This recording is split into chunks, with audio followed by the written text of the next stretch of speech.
Does it look snatched here? Does not look snatched at all. No, snatch is Oh, good. it looks snatched. Sorry. I don't know what that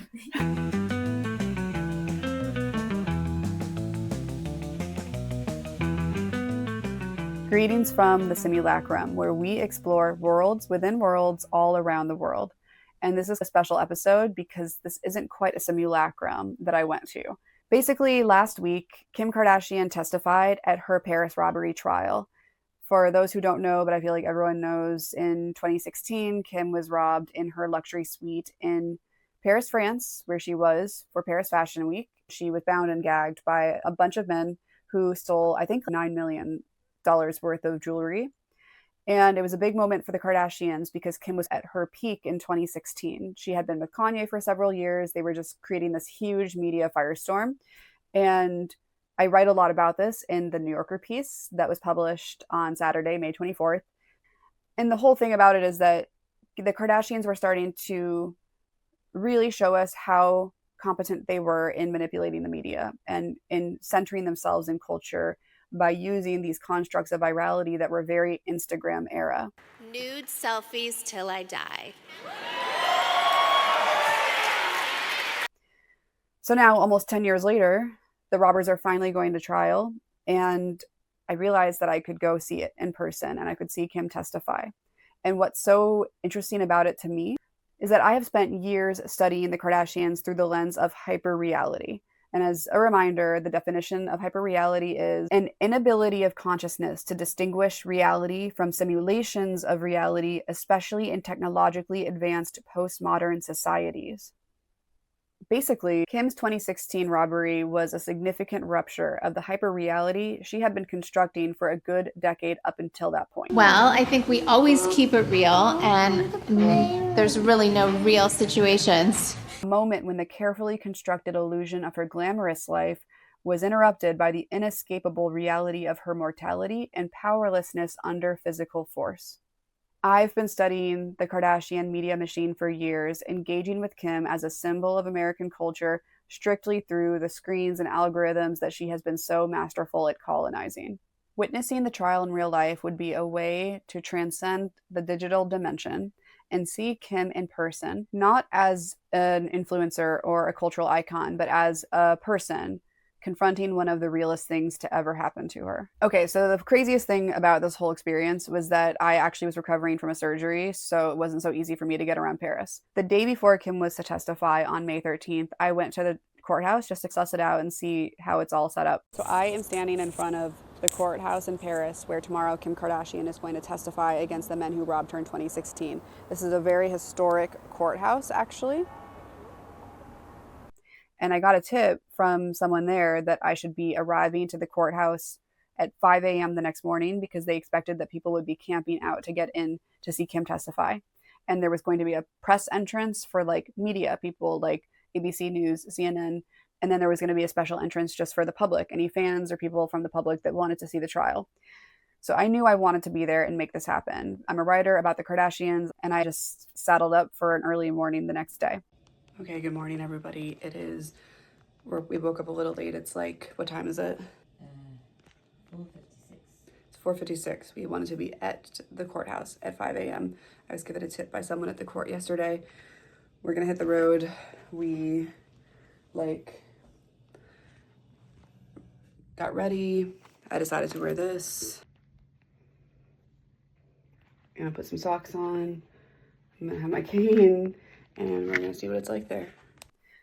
I also realized if I was gonna be waiting in line starting at 5 a.m. when the doors were supposed to open for the public at 8:30 a.m., it would be painful for my hip. So I found out from Reddit that you can actually rent wheelchairs pretty easily in Paris from those pharmacies, like the Green Cross pharmacies. And so we went in and we got charged just $20 a day for this wheelchair. Then the next morning, we woke up before the crack of dawn. Rolling through Paris at 4:45 a.m. was a really beautiful way to see Paris. Like we were really seeing Paris before it woke up. So we roll up at line and we're expecting like a handful of people to have to compete with to get in, and no one was there. So we just parked the wheelchair and started to just wait. We were given a tip that if we didn't get in, there was a cafe right across the street from the courthouse that we could sit and have breakfast and watch all the action. And some of the journalists the day before had been talking about how they wondered whether Kim would take the front steps, these grand front steps up into the courthouse, or whether she would take a secret tunnel, because there was the option for people entering the courthouse who are important to take this weird tunnel that like you arrive in the middle of the courtroom. And I just knew that she would be taking the front steps. So I figured if we don't get in, we can sit at that cafe and watch her take the front steps. But it was not necessary. My partner went to one of the bistros that opened around 7 a.m. and got me my green tea, which is my lifeblood. And we continued to wait. And along the way, through all of this, the press line on the other entrance was just building up around the block. The press was very excited about Kim's big day, and to the point where they started joining us in our line because we had more room. Some fans showed up. It was pretty interesting to see which members of the public came and why. So I talked to Vincent. What brings you here today? Kim Kardashian, of course. What made you like Kim? Her skincare line, Skin, and till this day I was the biggest fan. She's my model and everything, and yeah, I'm praying I'm gonna see her for the first time. I watch her show every time, I know every season, and yeah, she really helps me in everything, like my confidence, my accents, everything. And I talked to a law student who was not a Kardashian fan but had her own reasons for going to see the trial in person. Okay, what is your name? Elsa. And what brings you out this morning? Just to see how the judge tried to do the trial with someone who's very special and famous for everyone. Yes, that's very interesting. Are you a Kim Kardashian fan? Absolutely not. Yes. No. So you're interested in the legal side of Yeah, it? absolutely, yeah. Do you study law? Yeah. Oh, very cool. Yeah. What kind of law do you want to do? The children's rights. Oh, that's awesome. Really cool. What do you think of Kim Kardashian? Nothing special, but I don't know exactly. For me, I know that she's famous, but I haven't any idea of something good or bad. Just okay. Totally. Yeah. Very cool. Thank you. Vincent just told me something so crazy. Today, the day that Kim Kardashian is testifying, she dropped the trailer for her new show. All's fair. Which is about her being a lawyer. The character is Kim Yes. being a lawyer. Can we show the For camera? a couple that they're in instant divorce, Yes, they're going through a divorce. and she's the first character Yes. at the show, and also producer. Yes. So let's just think about that timing. Coincidence? I don't think so. Also check the line. Everyone's trying to see Kim testify. The fact that the public line was quite small and the press line was around the block is a crack in the simulation. It shows who's upholding the spectacle at this point. What made the Kardashians so big during Kim's whole reign from 2007 until certainly 2016 was the public's appetite for her drama, the public's appetite for the controversy and the debates that it inspired.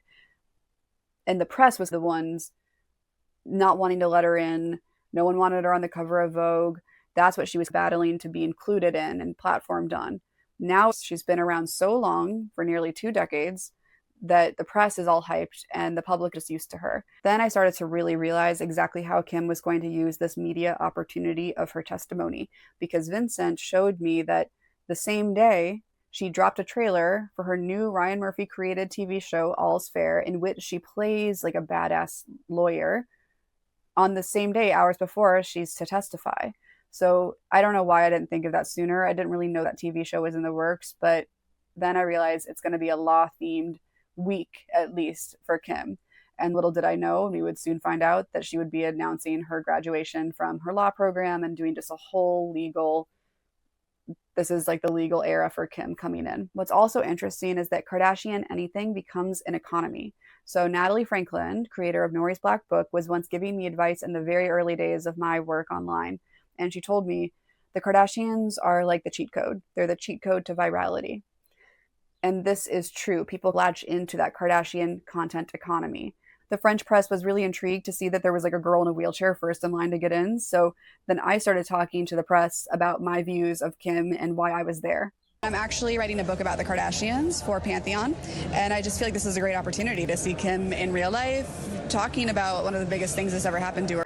And actually, then some real shit that could have been really funny TV drama was that once we got inside, the French cops were like confused by the wheelchair, and then they tried to get us to go in through a different door. And so we ended up in this like weird hallway. I wish I had footage of this, like with the wheelchair, realizing that the rest of the line was starting to make their way in. Like we'd waited for hours, we were the first ones there, and now they're going to funnel in ahead of us. And we just basically, I freaked out and told my partner to leave the wheelchair, and we left it in some weird hallway and then hobbled so fast with my cane to find where we had to be. And we made it, but I did freak out. Then this wheelchair that was such a victory to us became like a Kanye West water bottle. So if you guys aren't familiar with that Kanye West water bottle tweet, it was viral back when it came out. We had this thing that we didn't really want to have to deal with, just like waiting for us in this weird hallway in this courthouse, and we knew we'd have to deal with it later. We didn't know when or how, and we hoped no one was going to take it.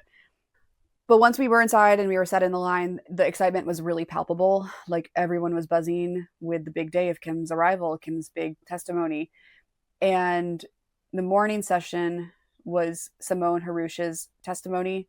She was Kim's best friend, childhood friend, her personal stylist, and she was really good on the stand. We were seated, so we made it in.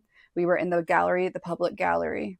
And French courtrooms are set up in this very interesting geometric way where the public faces this way. The person testifying goes in the middle. There's some people behind the testimony stand. There's people to the left in the gallery. It's really hard to tell who's the defendant, who are the lawyers, who's part of the judges. There's a panel of judges that the person testifying faces. It's different than American courtrooms. And it really drives home the idea that courtrooms are iconic for any culture. They are spaces where narratives are unfolded and exhibited. The whole point of law is to put a sequence of events in order in a way that makes sense to then come to some kind of resolution or outcome. And so already the fact that Kim is so connected to courtrooms from the very beginning of her hitting the scene as a child, being the daughter of O.J. Simpson's defense attorney, Robert Kardashian, and then the different legal issues she's had through her career. And now this moment, her coming full circle into a courtroom when she wants to be a lawyer. And it's probably the biggest courtroom moment she's had in her adult life, was really interesting. And just having that happen in France in a different kind of courtroom setting than we're used to was also pretty interesting, to even just get used to, like, okay, so there's like a panel of judges that sit in this way, and the person is not sitting on the stand with hand on the Bible. They're standing with this podium. Just different, interesting. There was a big mural to the right of Louis XIII as a child being coronated and becoming king after his father was assassinated. So there's like this grand history looking at all of us. No AC, just windows open, very European, and hard benches that felt like church pews. So Simone's testimony was very strong. Sitting in front of us, we were second in the public gallery. Sitting in front of us was a blonde woman and a guy with like white hair and glasses, and they were watching Simone so intensely that I thought they were her parents or something. I later found out that was Kim's legal team, actually, because when she came in later, they were sitting with her and Chris. And Simone had a very California girl affect. She was very serious, though, and matter of fact, and she told the story of what happened from her perspective. And I got to tell you, like, I've studied the Kardashians for a long time. The whole nature of the Kardashian game is to evoke empathy or emotion or anger or whatever, to evoke emotions to engage their audiences. I'm so good at studying them from a distance, typically, and using postmodern theory, which is quite distancing, that I don't often feel things when I study them. The fact that I'm a therapist also really helps, because you really can't get too emotionally involved in your client's life. You have to like notice patterns and be there for them, but not get emotional and hyped up about it. You just get practice in engaging with a client's life and their struggles without being overcome with emotion. So I've always felt really grounded in my engagement with the family's stuff. The Paris episode of Keeping Up with the Kardashians did always manage to make me feel a little something, but even still remained quite grounded. But hearing Simone's perspective of what happened was a different experience. I actually felt chills at different points. I actually felt a little bit like maybe even tearful at different points, hearing her describe the fear of hearing her best friend upstairs, what she thought was being raped, and the fact that when Kim hopped down the stairs still tied up, they had to deal with getting Kim untied up and cutting the zip ties off. And she was sharing details that were not included in Keeping Up with the Kardashians or even Kim's later interviews that I'm aware of. I don't think Kim ever got into such detail about what it was like to try to cut the zip ties off with Simone, or that they went and tried, I guess, to hide in a closet, like this like room that had like clothing racks everywhere. And that Kim was so frantic, she kept telling Simone that they had to go out the window. She wanted to jump out the first floor window of the apartment because she was so convinced that the guys might come back or they were not safe, that they had to just keep running and getting away. And this felt a little bit resonant because I've had an experience where I thought I was going to die once. And I remember even when it's over and you're technically safe, you're convinced you have to keep going. So something about hearing that Kim was frantically telling Simone they had to go out the window. At this point, I've long understood that this thing was not a hoax and it was real. And we were all in a courtroom for a real thing. But it really made me vividly understand the level of fear and trauma that this evoked for them. And it just made it feel so much more real rather than just like a story for the show. In fact, a lot of the descriptions of what happened were this interesting mix of really strong narrative, which we're used to from the Kardashians and is very important in legal settings, but then details that really illuminate the nature of trauma, like Kim wanting to go out the window even when it was over because she was in that fight or flight, or at different points later when Kim was sharing her testimony, educating the court about how trauma works. So at one point she was saying, like, Kim was saying, the emotions go in and out or up and down. Their stories are flecked with the real realities of trauma and how it affects a person. And that shit is just real. So again, in the kind of dancing on the line between hyper reality and then just really real shit, we were living between those spaces throughout the whole day. And also even the fact that, I'm jumping ahead, but during Kim's testimony, she described vivid memories, vivid recollections of things that were said during the robbery. So I guess at one point, one of the robbers went like this to Kim and then basically told her if she stays calm, she'll be okay. And the way she quoted him, and she kept bringing up that quote at different points throughout her testimony, but it's also very real for trauma.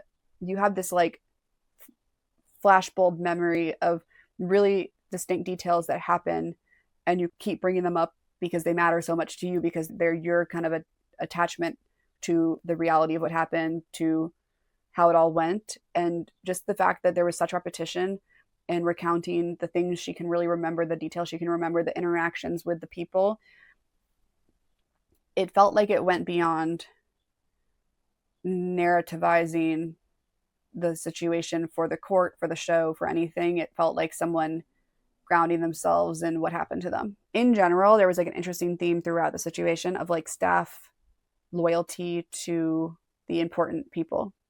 Like there was a questioning of the concierge, who was the one that was first overcome by the robbers and brought upstairs to Kim's apartment. I told them, but don't hurt her, please.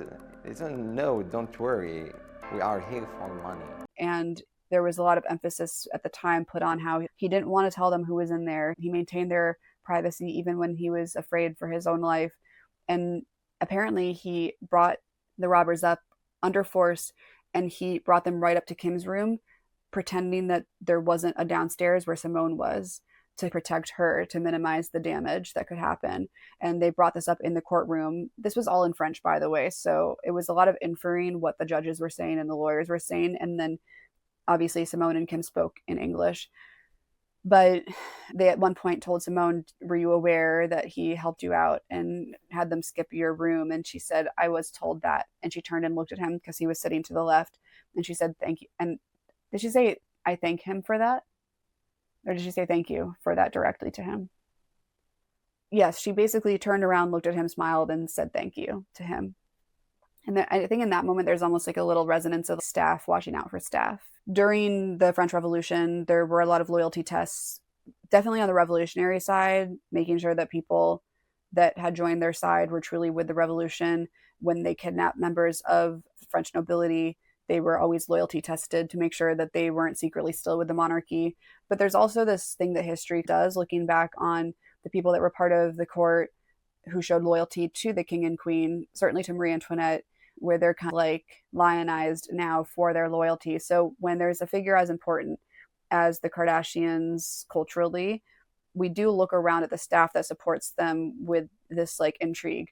And the fact is, there's a question of whether there was a mole in the inner circle of the Kardashian staff to help let the robbers know where they are and if Kim was alone. And Kim herself, during her testimony, suggests more than once that she believes there was an inside man, which has created this sense of paranoia and insecurity whenever she has staff around her. And she's really now invested entirely in having her own staff that she travels with because it felt like there was a crack in the security.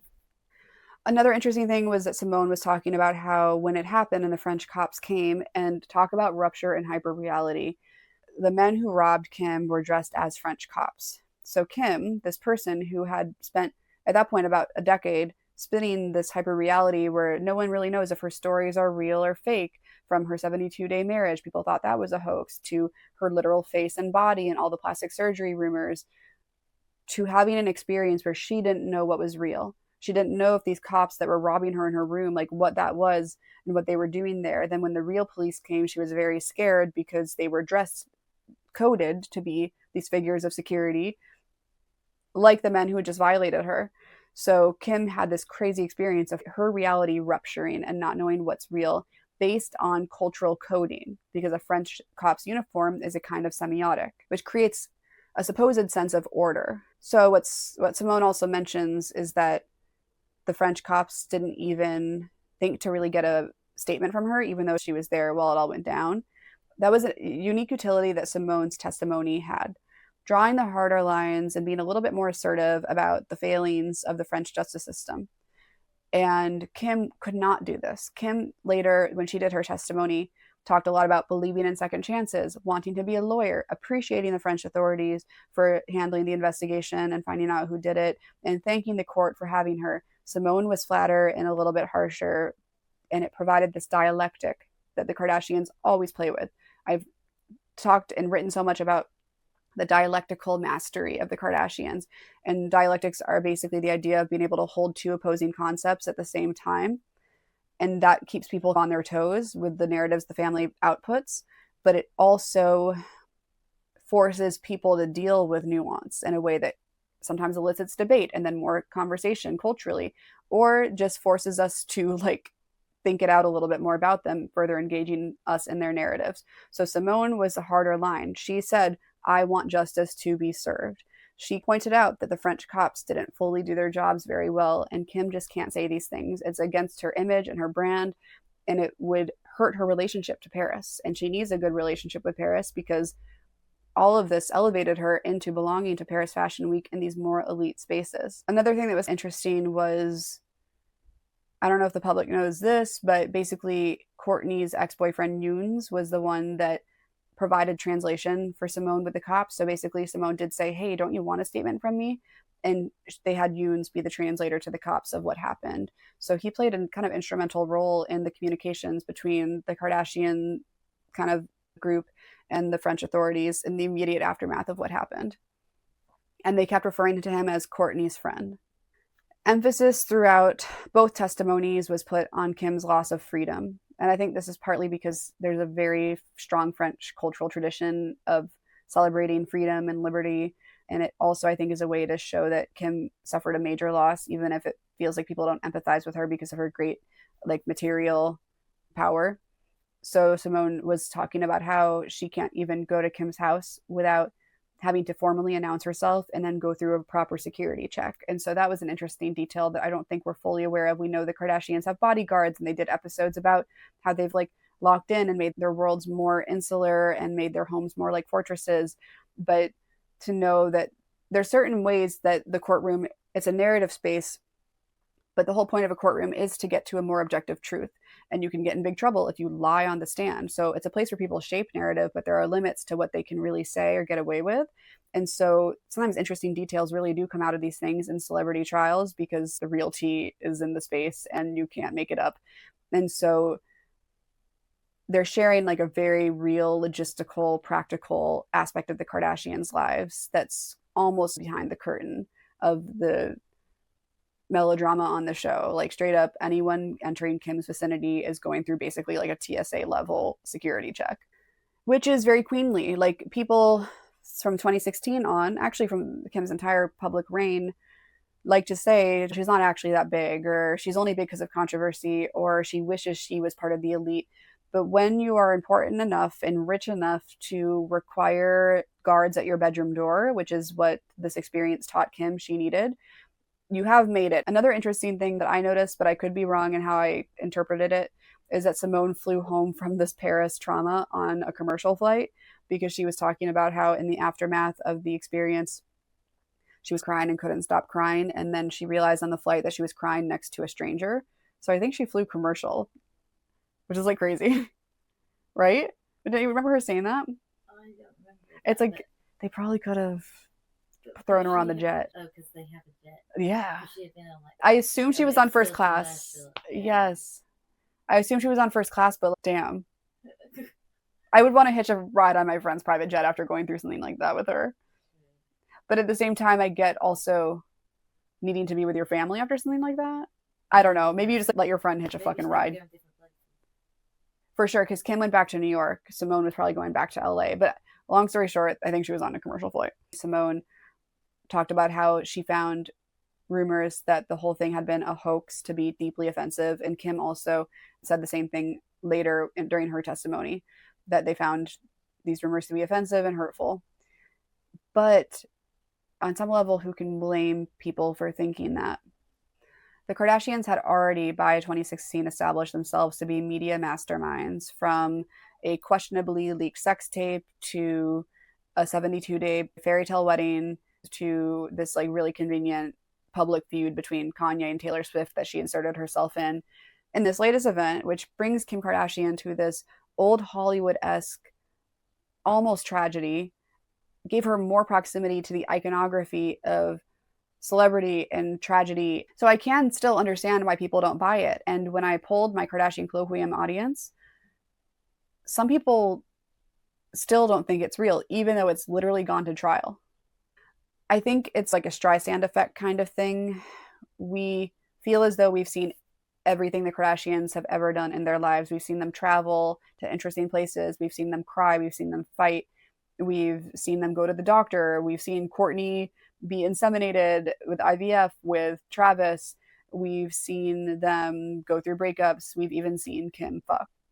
And that's the party line that we've known of the Kardashians for years. They leverage overexposure and self-exposure to reclaim and hoard power. And yet, with the robbery, Kim went through this major thing that was only accessible to us through fantasy or imagination. And that is another thing that made this whole experience so interesting. No cameras were allowed in the courtroom. So it was really a way to witness Kim in a space that is both really familiar to her because it's a courtroom and it's legal, but also unfamiliar because even her own cameras were not allowed in there. Okay, so now we're back in this hallway area, breaking for lunch. Some people go out and get sandwiches and stuff. We wanted to stay put and not lose our space in the line. There was a heightened energy in the whole courthouse at this point. There was already a strong sense of security and seriousness in the morning, but I feel like the cops were a little bit looser and the journalists were excited, but it was still on one level. But knowing that Kim was coming soon, everyone was edgier.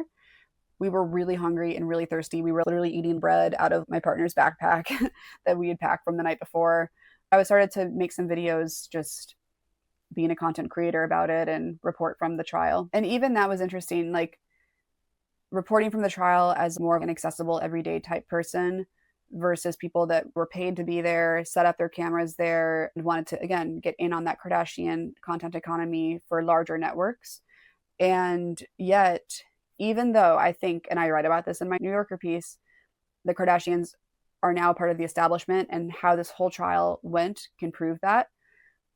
One thing I noticed was an interesting difference also between the French press and the American press. Like when I talked to French journalists, there were a few that were like, what? You talk about the Kardashians through a philosophy lens? There was one woman that didn't quite get it until I explained it to her. They were mostly intellectually curious. There's still, even though Kim is now part of it all, this elitism, I think, in the American press, because there's like an American journalist that was like making fun of the Kardashians to her colleagues and saying, gosh, it's so embarrassing to tell my colleagues back in DC that I'm covering Kardashian news. And so that was interesting because at this point, the Kardashians have fully colonized establishment legacy media. but there's still this idea that they're lowbrow and that they're not worthy of news, even though the biggest hype was coming from the press. Okay, so then we funnel back in. By the way, to get back into the courtroom, there is a full TSA style security to get in, and they check that your phones are off. There are signs in front of every seat saying that you'd get fined 18,000 euros if you get caught recording anything. And we get seated. We're 3 rows back now, and everyone's buzzy and excited. It's 1:30, right? And then suddenly there's this hush. Somehow we knew that they were there even without seeing them yet. And then to the left, Kim and Chris come in surrounded by security and their legal team. And the fact that they came in through the left proved that they had come in through the front, which I knew they were going to do versus the tunnel thing. And it was really intense to see them in person, especially after years of studying them through screens. And I'm very content to study them through screens. Like, that is really where that's their home. That's where they do their best work. But it was weird to see them transcend the screen. They're both tiny. They're both like of a very small height. I don't really know what height, but they're very little. And they were just looking so severe, so high fashion. It was really, honestly, campy, like the level of austerity that they were conveying. Chris, now everyone is talking about Chris's new face. Yes, it was quite an amazing new face. And it was like an honor to be present for its debut in person.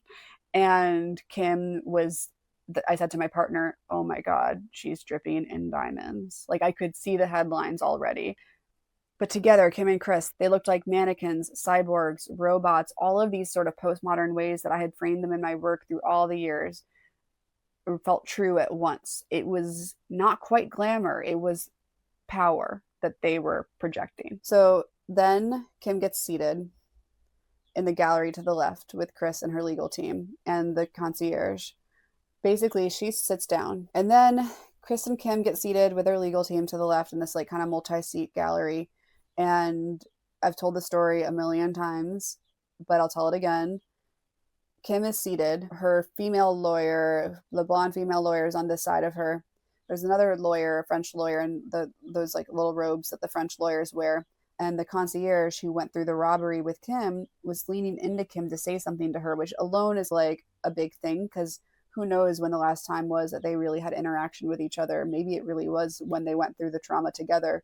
And as he's leaning in, it inspires one of the French lawyers to try to lean in to be part of that conversation. But when she leans, a zipper or something on her robe got caught on Kim's like perfect bun, and it pulled her head back. And then there was like this moment of Kim having to figure out what to do, and then people reaching to unhook Kim's hair from the robe, and it didn't come out very easily. And honestly, I had another very human moment of empathy for Kim where I was like, no, I was like whispering to my partner, because I don't like when stuff like that happens. I don't like when people like touch me too close like that. I don't like when my hair gets fucked up, and I don't even do my hair like professionally. Like, it's just annoying to be violated in those little ways, especially before a major thing where you've got to be focused on your A game. Like, I felt really bad for her, and everyone was like, no. So Kim handled it well. She stayed calm. So this whole calm is my superpower thing that Kim always does. I always say calmness is my superpower. Yeah. That it really is. And has been saying really since 2020. Really felt true in this moment. Like, it was tested in real life, in real time. And yeah, she's calm. Calm is her superpower, because I would have been all fucked up. It would have been like my crisis of the fucking day. But she knew she had to keep it moving, and she couldn't also be caught in this courtroom where everyone is watching her, being like, how's my hair? How does it look now? She had to just go with her hair fucked with and go for it. So then she steps up to the podium, this like middle of the space podium. And the first thing she said was, hello, this like really small little hello. And then she does the thing that now we know so well. It's like an earworm. My name is Kim Kardashian. And then she thanked the court for having her and for the time. And then she just goes into the story, and she tells the story basically exactly how we've all heard it, from the TV show to Ellen to Letterman. Like, I'm such a different person, and like, just don't want to start crying anymore, but I don't want to ruin my makeup. I had felt kind of these stirred emotions when Simone did her testimony from her perspective. And I was like, damn, that warmed me up. Like, Simone was like an opener. Am I going to feel things with this retelling of the story? Hearing it from Kim in the courtroom felt much like hearing it in media. So it really goes to show like how effective and important Simone's perspective was, because that shit made me feel things. Oh, one thing I should add that I'll move back up. So we're all looking at them as they enter, and they're also looking out at us, but they're like looking around in this really vague and pleasant way. There's like this vague and pleasant gaze that they cast across the public and the press. So there were some fans in the public section that were excited and like waving, but I don't feel like eye contact was really being made. It was like this like looking beyond everyone, so everyone thought they were looking at them. And that makes sense too. You want to stay focused before the big thing. That was an interesting part of their presence in the courtroom. So then she stands, she talks, she tells the story as we've all heard it. Her testimony is very narrative. She describes past visits to Paris where she felt free and safe. Describes going for walks in the city in the middle of the night, early in the morning for hot chocolate, and having these dreamy nights in Paris where she did not feel unsafe. And so again, it's appealing to that French sensibility around freedom. It's flattering the city of Paris of this romantic way she viewed the city and loved the city. And it's showing the contrast of how she once felt in Paris and then how her life changed afterwards. And then another thing I noticed while Kim is doing this testimony, and she's crushing it, and I knew she would, is Chris is watching like a hawk. So again, calm is my superpower, that whole mantra.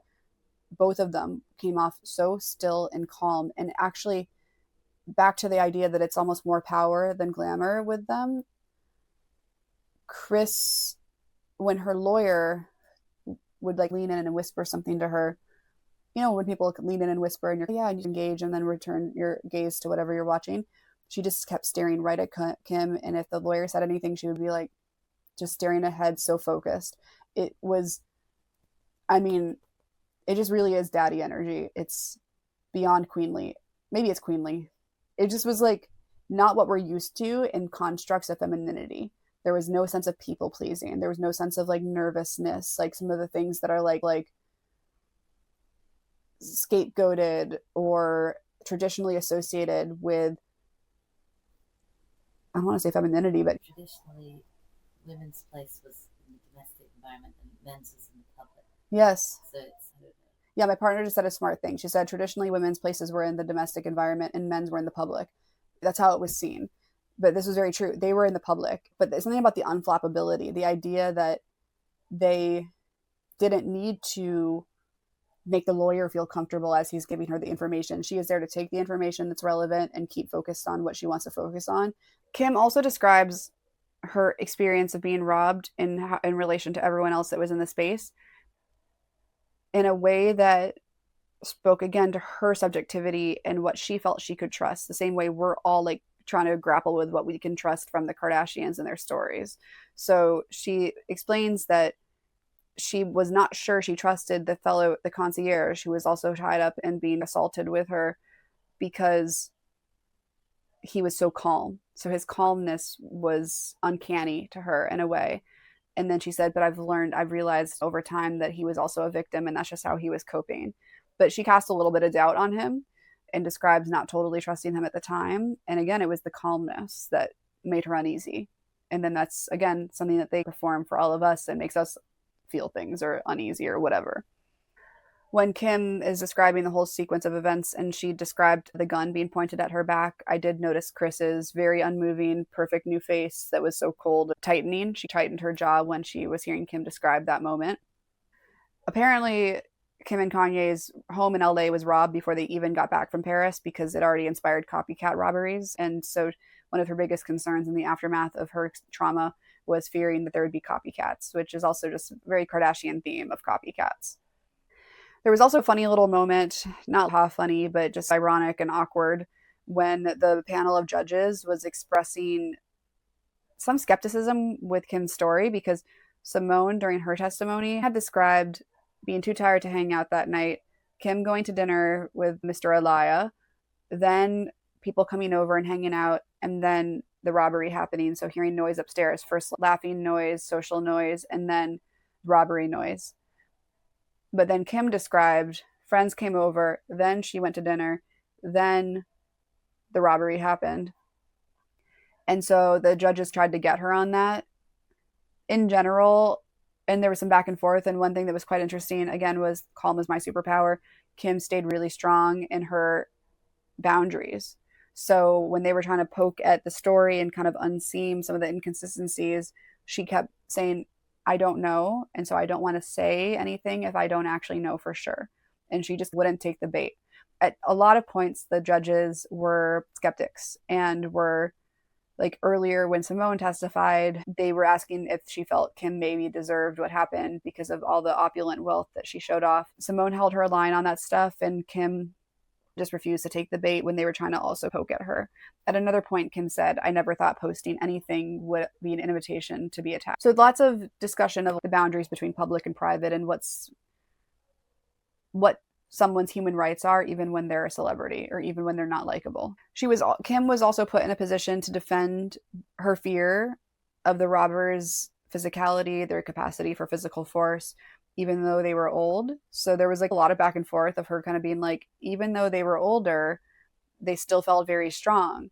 And it didn't change the fact that I was being overpowered.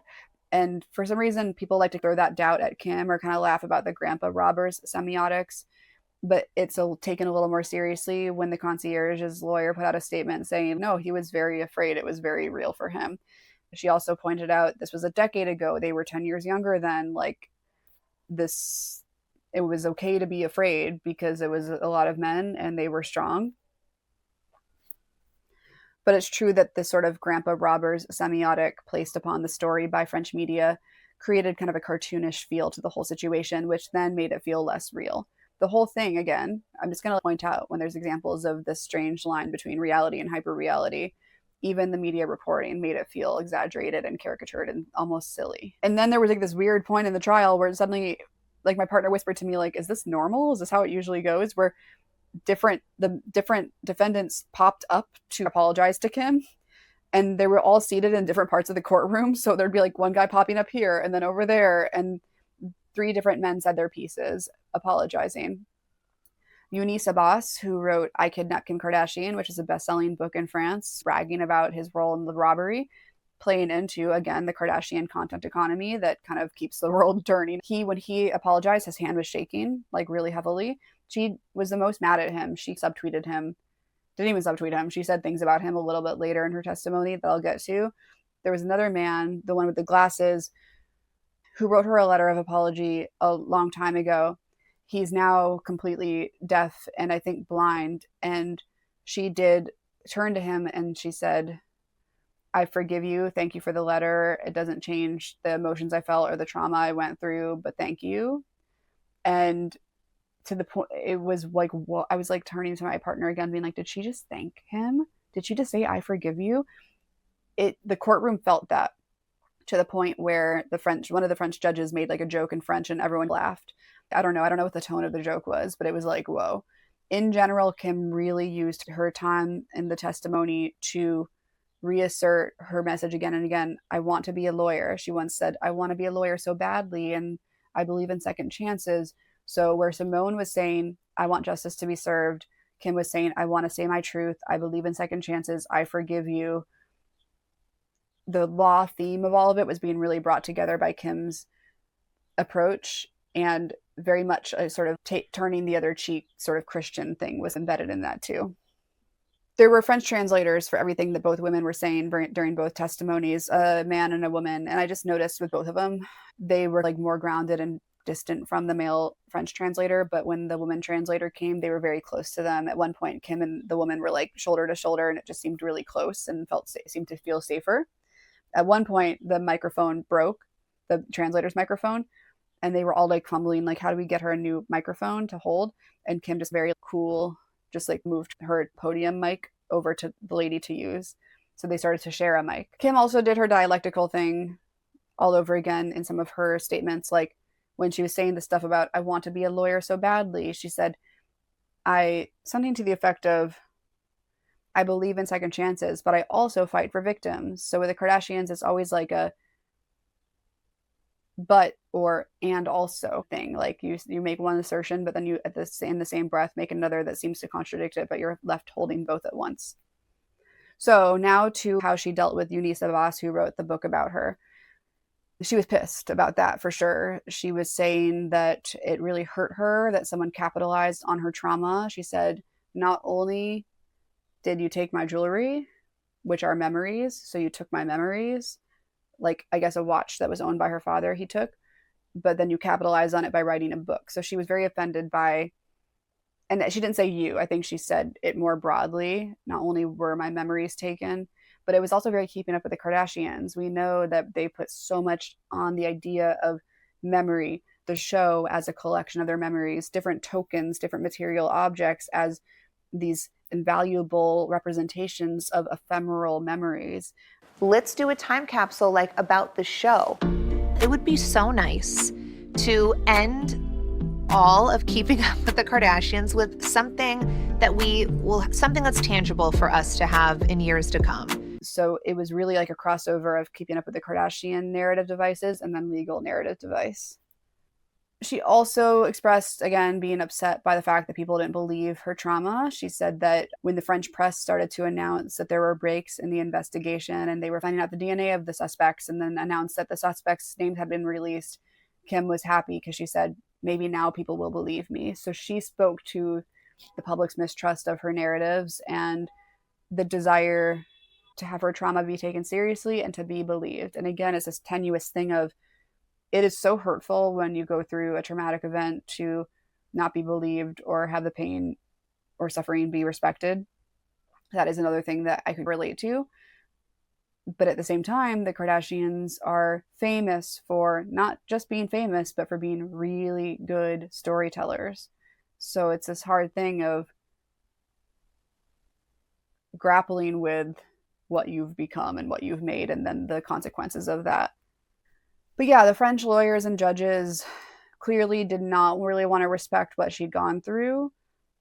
Like, they asked her if she felt that she was inviting any of this. At one point, one of the defendant's attorneys, it was like so weak. He was like, basically, didn't know exactly what he was asking in French, but he was like asking if she was mad at Simone for not intervening physically. And she was like, very elegantly, no, she's a very timid girl. And I've told her many times that if she had involved herself, she would have gotten us both killed. So she just was like, no, I don't expect my like tiny best friend to jump into this like robbery that was happening. But the point is that there were silly questions being asked, which I write about in my New Yorker piece.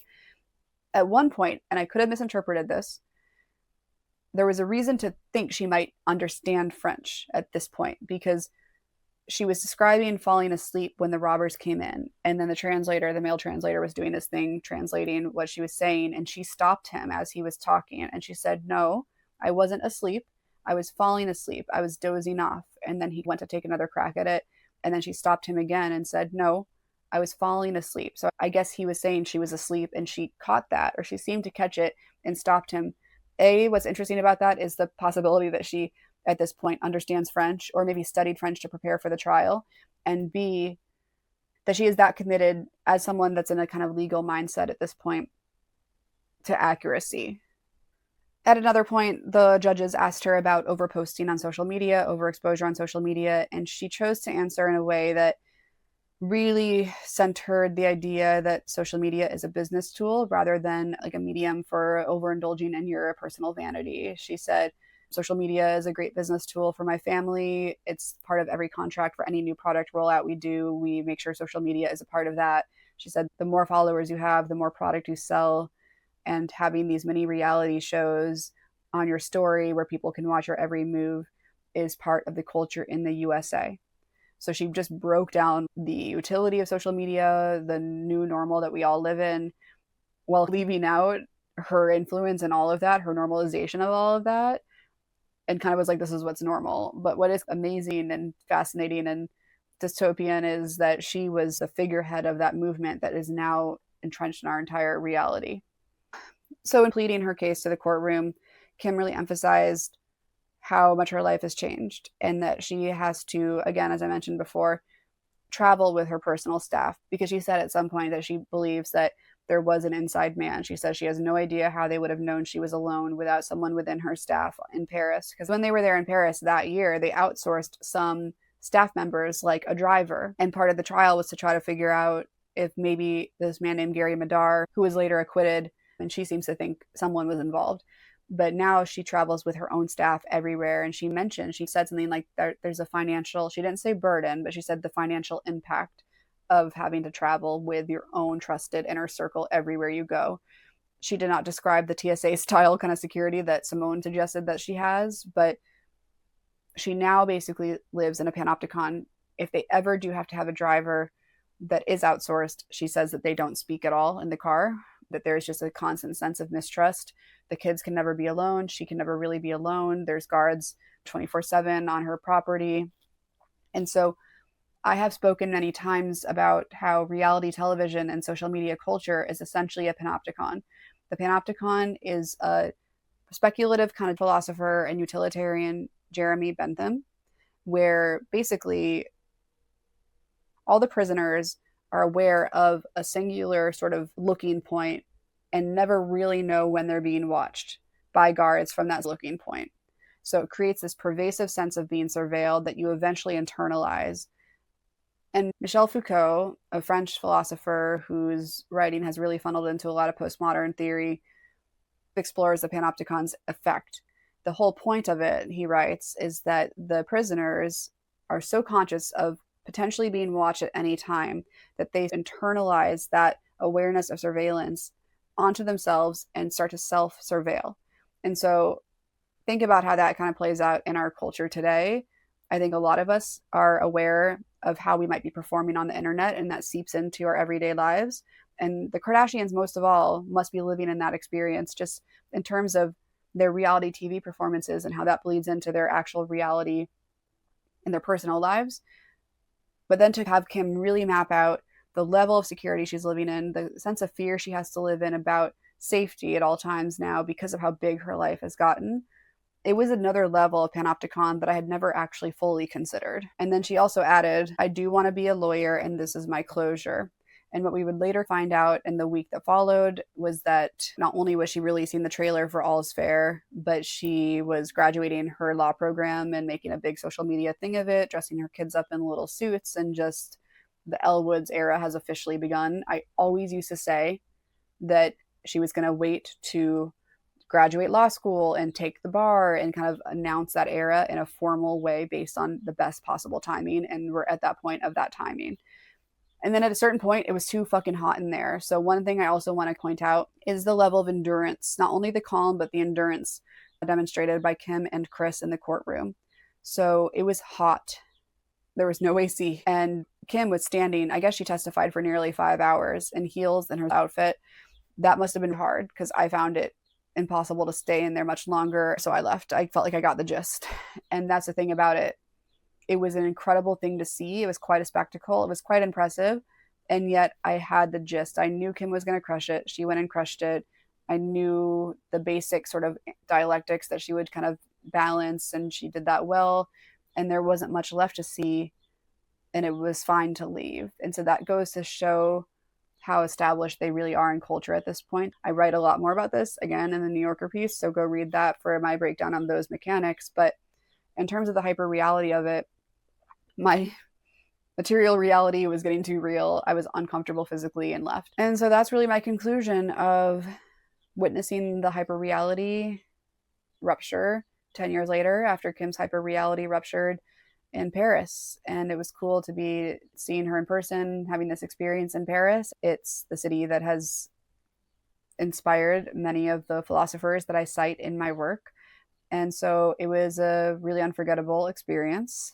And now I'm making content about the experience as part of that Kardashian content economy that we might say no longer matters, but is still powerful enough that you're watching this video right now. So this was a special episode of Greetings from the Simulacrum, and stay tuned for a really cool episode in a few weeks, still Paris themed. Hi, Kat. I can picture the edit already in just a little bit. Like and subscribe if you enjoyed the story.